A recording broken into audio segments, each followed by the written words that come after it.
Hey everyone, welcome to Pastor Play. So we have Queen Sugar Season 7, Episode 11, titled We Can Be, currently streaming on the OWN app and then also on the OWN channel. And so we open up with Aunt Vi. She's meeting Betty after all these years and basically asking her to come home.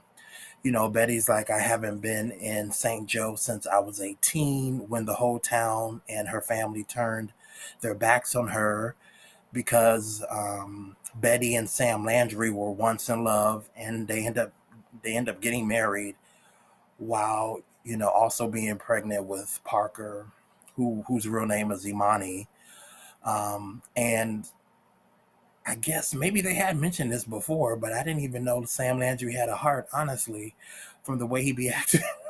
you know, and also come to find out it was Ernest and Aunt Vi who was basically helping them, you know, when, Sam's father kind of, was turning his back on Sam, and also with Betty and her family acting the way that they were acting. They were basically trying to help them move and kind of get out of town and whatnot. And Sam's father, he beat him and then basically threatened to disinherit him if he left to move. They said they were going to go west with Betty and the baby, but Sam ends up choosing the money, so he didn't leave with Betty. Um, he just ended up staying and to keep his money. He basically chose the money over his family. But it also turns out that Sam and Betty are still legally married, and by her owning her land in St. Joe's, she can stop Sam from bulldozing Ernest Farm for this outlet mall. And Betty's like, I don't want to come back, I don't have any good memories there. But she does end up deciding to help Aunt Vi. But she's like, I'm really coming back to get my daughter back, Imani. Okay, again, who goes now by Parker, from Sam's influence. Um, and she basically tells Aunt Vi too, because if it was about going back for this land, I wouldn't even go back. This is really about my daughter. But Aunt Vi's like, thank you, I understand, please, and I'll help you with that.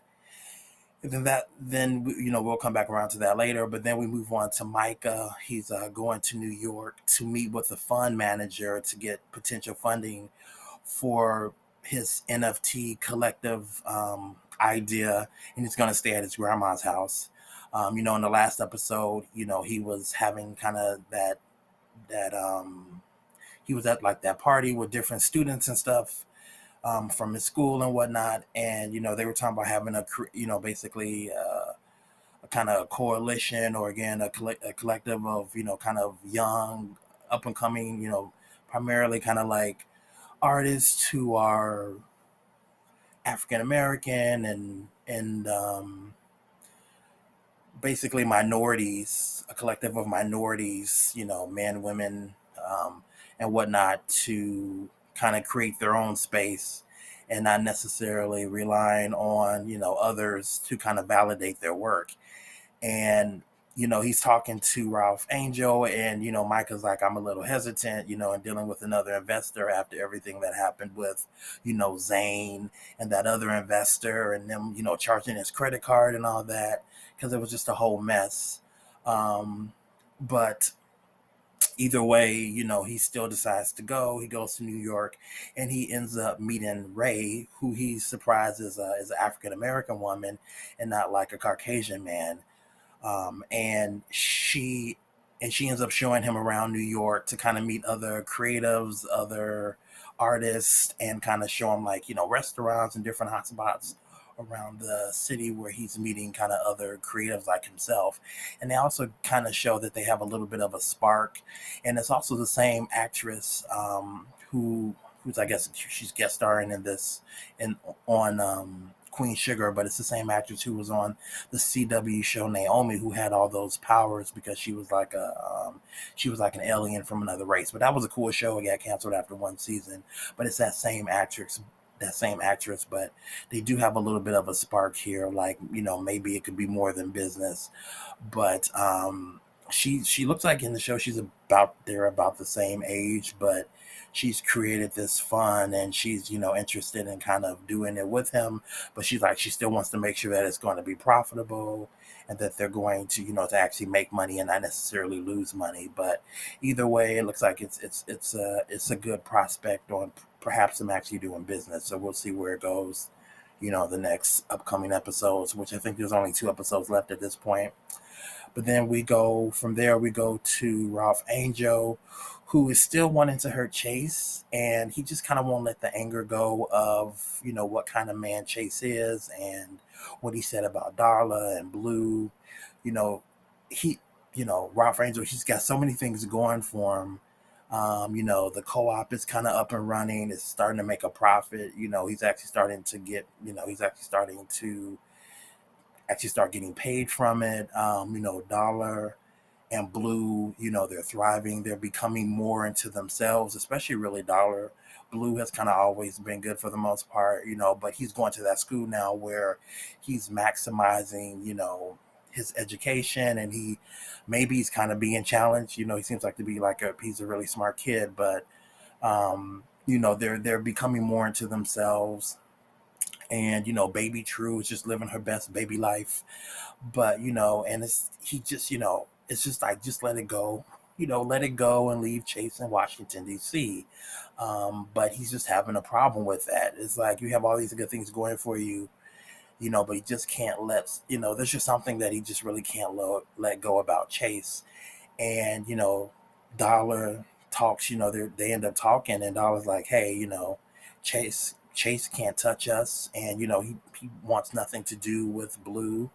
you know him wanting to know Blue and kind of what that would be. She can't imagine that. They do both thank each other for being great parents, which is nice, but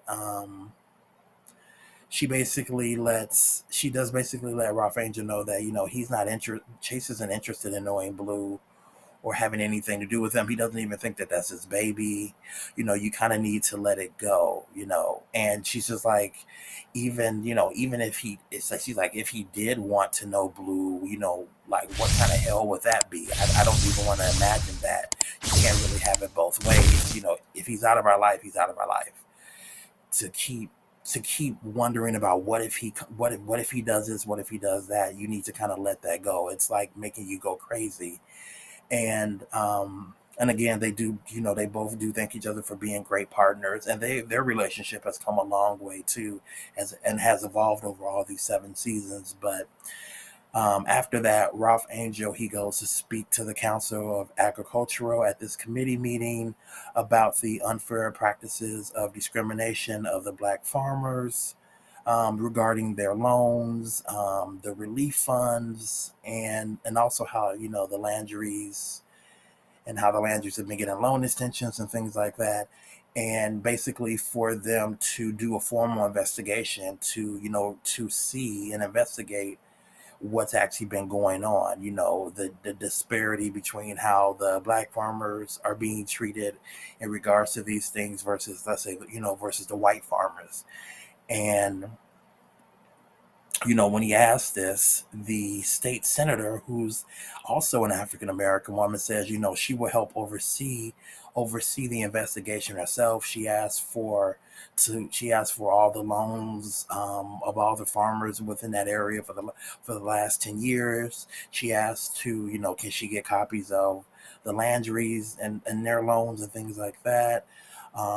And the loan officer, Mr. Miller, who was overall the African American farmers loans, is there sitting in the back kind of looking stupid now, because of course, once they look and compare and contrast the information and the loans and the relief funds, they're going to see that something wasn't right, something isn't right. and then hopefully hopefully the farmers and all these things can kind of get situated, especially in regards to Parthena and her farm and different things like that. um, and then we go, and after that, basically that's how that kind of story ends, that they're going to do an investigation. So we may find out what happens, to Miller and all these different people, as far as the people who have been, you know, controlling how the loans have been processing and things like that. Hopefully, either in episode 12 or 13. But then we go back to Ralph Angel. He's talking to Darla again, and he's like, basically, I want to let Blue know about Chase, and he's like, basically, I want to let Blue know about Chase because I have this feeling in my gut that he may try to come back. They both live in Washington, D.C. How do we know Blue isn't going to run into him? Chase does have a son or a child. It's possible, depending on how old that child is. Maybe that child could be in the same school with Blue. Who knows? Maybe that school gets funding from some kind of charity or something that Chase may be dealing with. I mean, so there is this possibility that somehow Blue can possibly run into Chase. And again, like I said, based on the cast, and they do look alike. Whether or not they're related doesn't seem that way. So, but you really need to tell it to Chase's face, because he's like, "That's not." I said, "You need to see Blue because you will know that that is your son." But either way, um, you know, Ralph also talks about growing up, he knew Charlie had a different mother than him, but nobody talked about it, and he doesn't want that to be that way for Blue. Yes, he's Blue's father, not biologically, but in every other way he is. And basically, again, he just doesn't want Blue to go through that. He wants him to know the truth and not keep it a secret and act like we don't know. Eventually they'll probably let True know that as well, but he just wants it all out in the open. And Dollar's like, she refuses. She's like, saying Blue is too young, and she just doesn't allow it. She doesn't want him to also know about how how basically he was, that he was born through this kind of rape and assault either. I think that's really the wall that she's trying not to get past. But at this point, Blue could have probably already read the book and not have even told his parents yet. I can't remember, had he read the book, or he knew about the book, because I think people at his school, when the book first came out, they were talking about it, or. So I think he does kind of know some of the subject matter in the book. He just may not know about that specifically.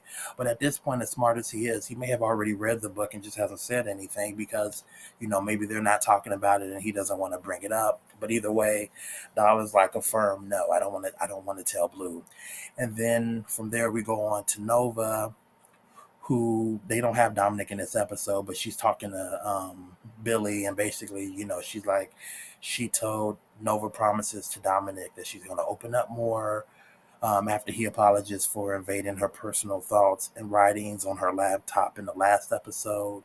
But Nova's like, they have been seeing each other for over a year, and they both decide they want to continue and kind of keep moving on and see what happens, basically. But they seem to be in a better place. um and also, too, in this episode, Nova goes to visit her aunt Martha, and she finds out that Martha died last month. And it's ironic because, too, in the episode, when Nova gets to her aunt Martha's like house, the neighbor sees kind of Nova outside, and she's like, "Are you Nova?" And she knew about Martha's death, and I guess she maybe had keys or something to get in the house. But it's like, it's been a month, and I'm just surprised that nobody let any of the Borderlones know that Martha had died. And being the fact that the neighbor knew about Nova, if Martha's last name was Bordelone too, I just didn't really understand how she's been dead for a month, and like nobody tried to get in touch with her family, especially if at least this one neighbor knew about Nova. I didn't really get that. or anybody in that area for whatever reason. I just thought that was kind of weird, but um, and that's kind of that with Nova. And then so we go over to now we go to the Landrys, who at their Landry Enterprises board meeting, they're getting ready to vote on finalizing the sale of the land for the outlet mall, the border, the Borderlawn Farm. And as the board is about to vote, Prosper gets up and says, we as the members, as the farmers in this community area, we have the right to speak. And when he does that, he goes to open like the door into leading into the office, and Betty walks in saying, how you gonna sell my land, or how you gonna sell land that's not yours, Sam? And it turns out that Betty and Sam are still married. The land, it is her land that's part of this outlet mall, including, Ernest's, the Bordelon family farm. And she got receipts, she got all the legal documents, the marriage license, proof that the land is hers, from her between a deal between Sam Landry's dad and her dad, paying her a certain amount of money per month, and then like deed to the land.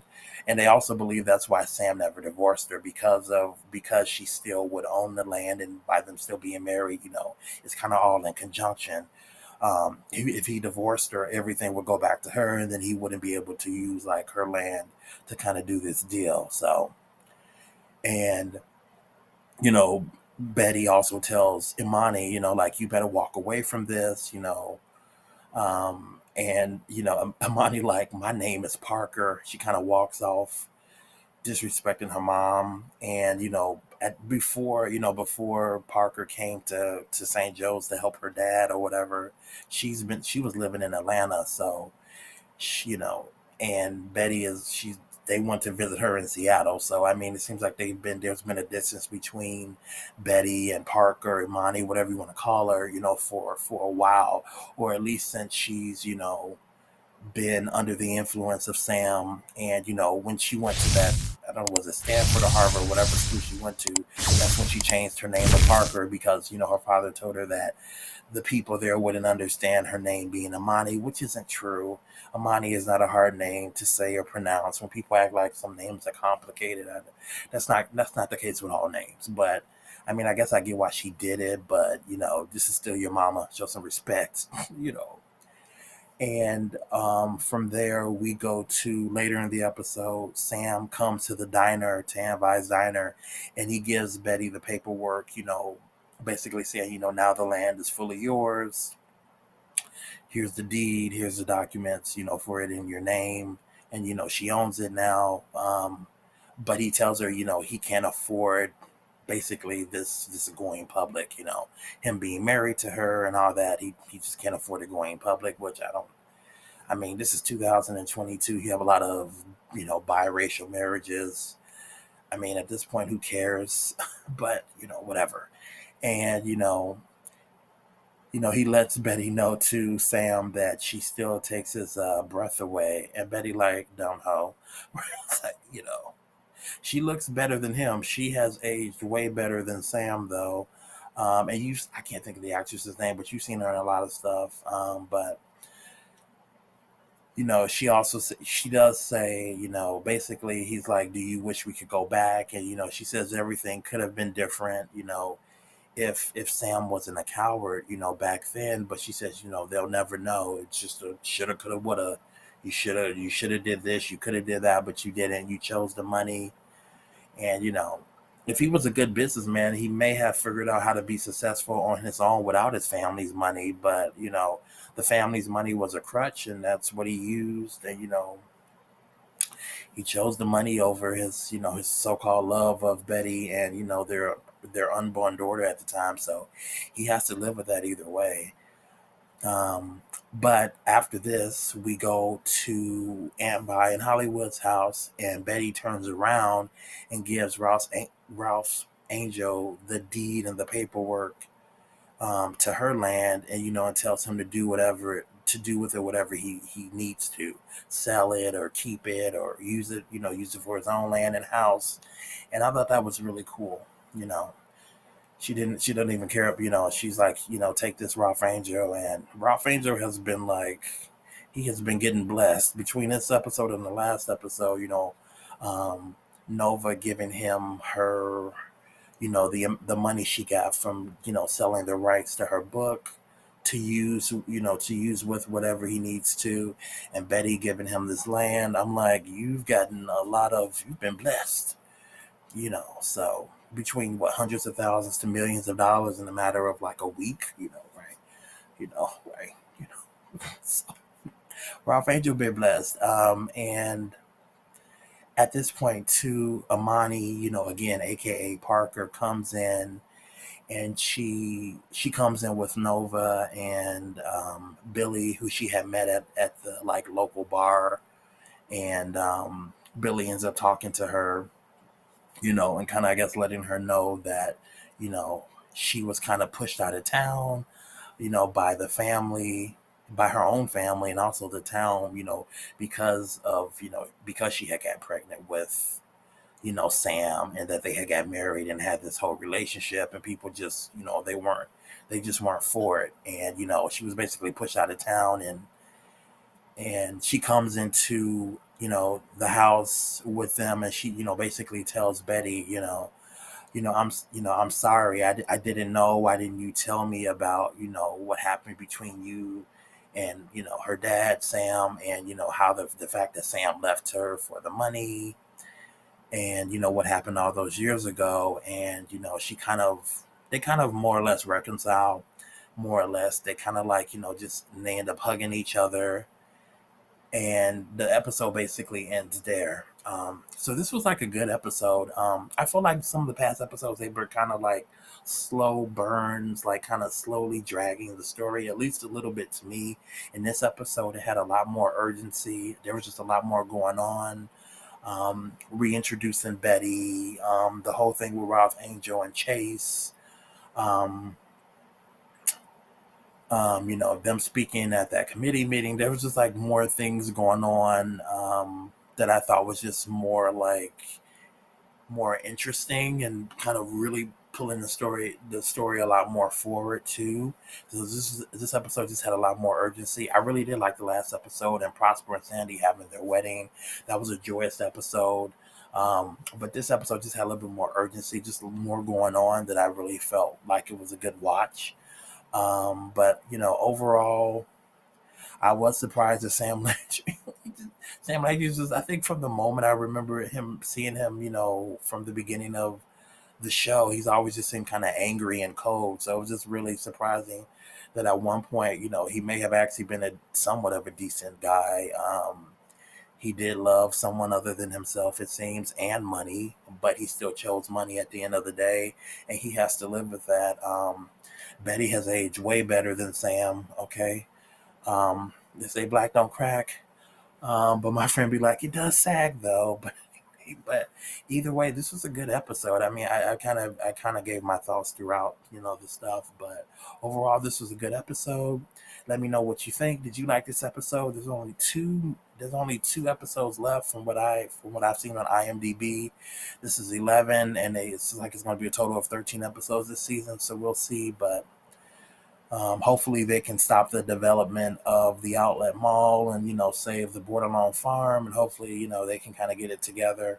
But other than that, and Micah doing his NFT collective, we'll kind of see where everything turns out with Chase and Blue and Darla and Ralph Angel and that dynamic, and Nova and Dominic. Billy and Vince looks like they may be getting remarried or have some kind of reunification ceremony that Nova's going to do for them, maybe in the next episode too. Nova and Hollywood with fostering, maybe kids and different things. So they may end up doing like a time jump, or an episode where they kind of go in the future or something. Maybe we'll see kind of where things settle with the overall family. But I'm excited for these next two episodes to see kind of where it ends, and are they gonna stick to the landing for the series finale. But other than that, let me know if you like this review. Hit the like button if you do. If you have any comments, comment below. If you haven't subscribed, please subscribe. Thank you to those who've already subscribed. Other than that, see you next time. Bye.